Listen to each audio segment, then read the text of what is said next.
এক শান্ত গ্রামের এক কোণে থাকত গোপাল নামের এক গরিব কিন্তু সৎ মানুষ।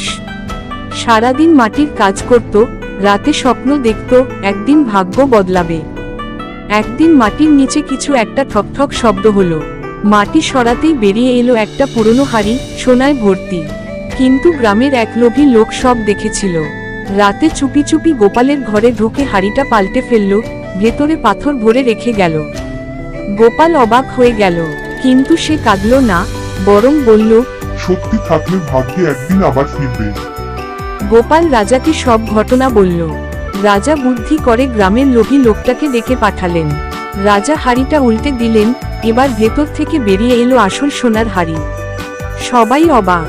রাজা বললেন, গোপালের সততা তাকে ফের সোনা এনে দিয়েছে। লোভের শেষ সবসময় লজ্জায় হয়। নৈতিক শিক্ষা, লোভ করলে হার, সততা রাখলে জয়। ভিডিওটা যদি ভালো লাগে তাহলে লাইক, কমেন্ট, শেয়ার এবং সাবস্ক্রাইব করবে প্লিজ।